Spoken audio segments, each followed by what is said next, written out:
ഷെയ്ഖുൽ ജാമിഅ അങ്ങനെ ഒരു അപരനാമത്തിലൊരു പണ്ഡിത തേജസ് അറിയപ്പെട്ടിട്ടില്ല.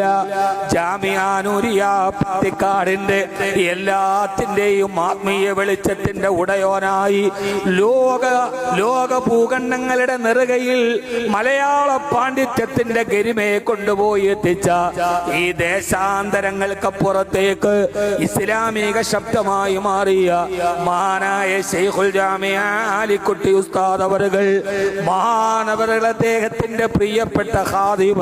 അതേ മഹാനവറുകൾക്ക് അവസാന അവശതയുടെ സമയത്ത് സേവനം ചെയ്ത എന്റെ പ്രിയപ്പെട്ട സുഹൃത്ത് ഉസ്മാൻ ഫൈസി അരിപ്ര മഹാനായ ആലിക്കുട്ടി ഉസ്താദ് ഹംദാനിൽ വരുമ്പോഴും അദ്ദേഹം ഒരു നിഴല് പോലെ കൂടെയുണ്ട്. ആകാശലോകത്തുനിന്ന് ആയിരക്കണക്കിന് മലക്കുകൾ ഭൂമിയിലേക്ക് വന്ന നേരം ശ്വാസ തടസ്സം കൊണ്ട് മഹാനവറുകൾക്ക് ശബ്ദം വെളിയിലേക്ക് വരില്ലെന്ന് കൂടെ നിൽക്കുന്നവര് ഭയക്കുമ്പോ ആ സമയത്തൊരു പിടച്ചില് വന്നു. സ്വർഗത്തിന്റെ മാലാകമാരുടെ തലോടല് കേട്ട് അല്ലാ തഖാഫൂ വലാ തഹ്സനൂ വഅബ്ശിറൂ ബിൽ ജന്ന,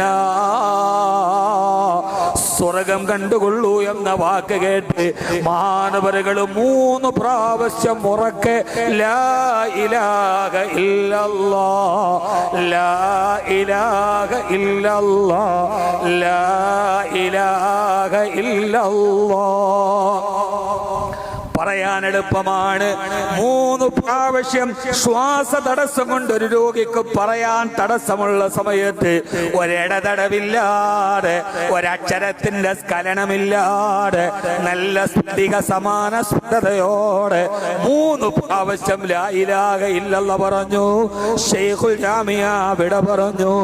വെള്ളിയാഴ്ച ജുമുഅ നമസ്കാരത്തിന് തിരൂർക്കാട് പള്ളിയിലെ 16 വയസ്സ് പ്രായമുള്ളപ്പോ അതിനു മുമ്പ് 10 പതിറ്റാണ്ടുകളോളം പ്രിയപ്പെട്ട വാപ്പ മാസറ വിളിച്ചിട്ട് മുഅ്മിനീങ്ങളെ വിളിച്ച തിരൂർക്കാട് ജുമുഅ മസ്ജിദിലെ അവിടെ 16ാമത്തെ വയസ്സിൽ മിമ്പറിൽ കയറി ഖുത്ബ ഓതിയ അവസ്ഥയുടെ തൊട്ടു മുമ്പ് വരെ ഉസീക്കും ഇബാദല്ലാഹ് എന്ന തിരൂർക്കാട് ജുമുഅ മസ്ജിദിന്റെ മിമ്പറിൽ ഖുത്ബ ഓതിയ മഹാനായ ആലിക്കുട്ടി ഉസ്താദ്